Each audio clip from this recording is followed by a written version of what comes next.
బాగా దీని గురించి అసలు ఆశ్చర్యం కలిగించే విధంగా వార్తలు వింటా ఉన్నాం. సరే, ఆంధ్రప్రదేశ్లో చంద్రబాబు గారు పరిపాలనను ఒక రకంగా ఓ పక్కన గాలికి వదిలేసి ఈరోజు నిజంగా రాష్ట్రం వైపు ఎవరైనా చూస్తే అధికారంలో ఉన్న చంద్రబాబు నాయుడు పాలన ఒకవైపున గాలికి ఎగిరిపోయినట్టుగా కనిపిస్తుంది. మరోవైపున రాష్ట్రంలో ఒక యాడ్ ఏజెన్సీ నడిపిస్తా అన్నట్టుగా రాష్ట్రం నడుస్తూ ఉంది. మాటలు చూస్తే ఏమో కోటలు దాటుతూ ఉన్నాయి, పర్ఫార్మెన్స్ చూస్తే ఏమో వీక్. వేరే వాళ్ళకు దక్కాల్సిన క్రెడిట్ను తానే చోరీ చేయడంలో మాత్రం చంద్రబాబు పీక్. పర్ఫార్మెన్స్ ఏమో వీక్, వేరే వాళ్ళకు దక్కాల్సిన క్రెడిట్ తానే చోరీ చేయడంలో మాత్రం చంద్రబాబు పీక్. రాష్ట్రం ఇవాళ ఒక యాడ్ ఏజెన్సీ మాదిరిగా నడుస్తూ ఉంది.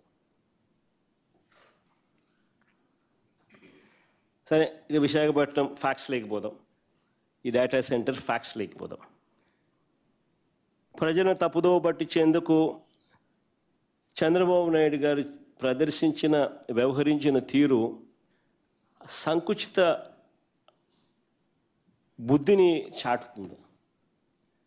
నిజంగా వాస్తవాలు లేకపోతే వైఎస్ఆర్సీపీ ప్రభుత్వంలో ఇంటర్నేషనల్ టెక్నాలజీ హబ్గా విశాఖపట్నం నగరాన్ని తీర్చిదిద్దే కార్యక్రమంలో భాగంగా 2020 నవంబర్లో, అంటే కోవిడ్ ఉన్న సమయంలో కూడా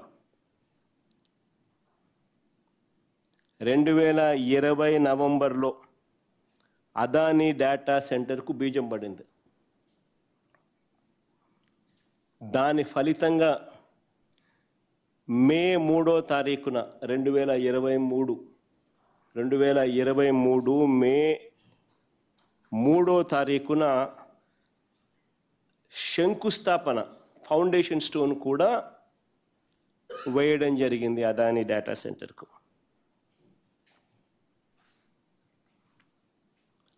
అంతేకాదు, అదొకటే కాదు, సబ్సీ కేబుల్, అంటే బేసికలీ ఏ డేటా సెంటర్ అయినా రావాలంటే ఫస్ట్ డేటా రావాలి కదా.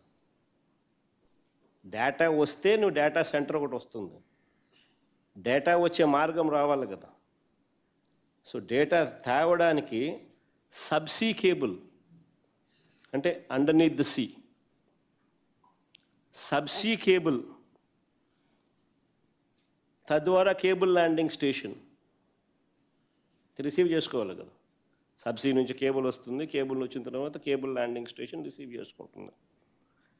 సింగపూర్ నుంచి తీసుకొచ్చే కార్యక్రమం, సబ్సీ కేబుల్ సింగపూర్ నుంచి తీసుకొచ్చే కార్యక్రమానికి కూడా అంకురార్పణ కూడా అప్పుడే ప్రారంభమైంది.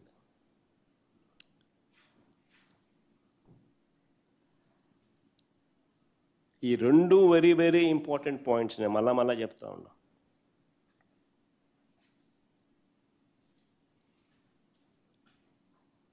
ఈ సబ్సీ కేబుల్ అనేది డేటాను తీసుకురాకపోతే అసలు ఏ డేటా సెంటర్ రాదు. దాని అంకురార్పణ జరగకపోతే అసలు ఏ డేటా వచ్చే అవకాశము లేదు. Adani data centre foundation stone వేయకపోయిందంటే మే 3, 2023 ఆయనకు అలాట్మెంట్ చేసింది 2020 నవంబర్ కోవిడ్ టైంలో. కోవిడ్ అయిపోయిన వెంటనే మే 3, 2023లో ఆయన ఏకంగా ఫౌండేషన్ స్టోన్ కూడా వేసినాడు. ఈ రెండు వెరీ వెరీ ఇంపార్టెంట్ పాయింట్స్. దీని వెనుక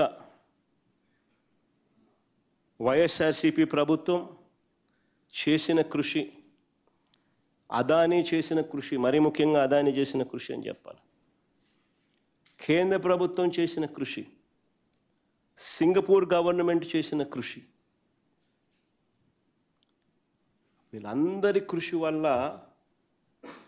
ఈరోజు దాని కొనసాగింపులో భాగంగా ఈరోజు గూగుల్ రావడం జరిగింది. వైఎస్ఆర్సిపి ప్రభుత్వం వైఎస్ఆర్సిపి ఆ రోజు వేసిన సీడే ఈరోజు ఈ డేటా సెంటర్ కొనసాగింపే.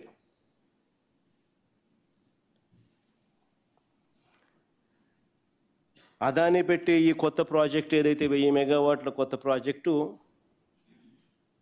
ఇంతకుముందు అదాని పెట్టిన 300 మెగావాట్ల ప్రాజెక్టు గూగుల్ పెట్టే అని చెప్తా ఉండ ఈ 1000 మెగావాట్ల ప్రాజెక్టు ఇంతకుముందు అదాని పెట్టిన 300 మెగావాట్ల డేటా సెంటర్ కొనసాగింపే, ప్రాజెక్టు విస్తరణే. ఇక్కడ ఈ క్లిప్పింగ్ ఒకసారి చూడండి, వెరీ ఇంపార్టెంట్ క్లిప్పింగ్ ఇది. ఇది టైమ్స్ ఆఫ్ ఇండియా పేపర్లో 11 అక్టోబర్ 2022కు సంబంధించిన paper cutting. Times of India item 11 October 2022కు సంబంధించిన ఐటమ్ ఇదే.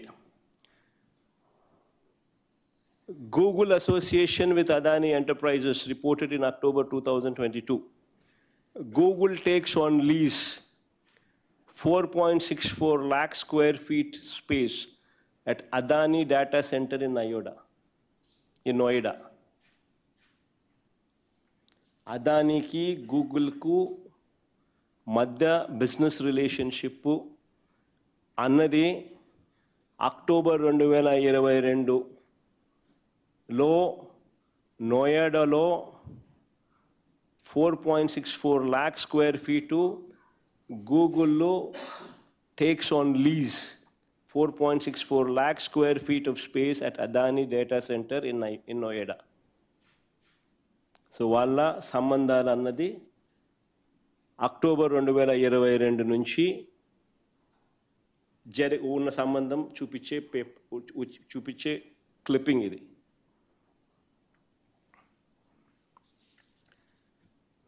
ఈ నేపథ్యంలో ఇక్కడ ఫౌండేషన్ స్టోన్ వేసింది May 3, 2023 వైజాగ్లో. విశాఖపట్నంలో ఫౌండేషన్ స్టోన్ వేసింది May 3, 2023లో.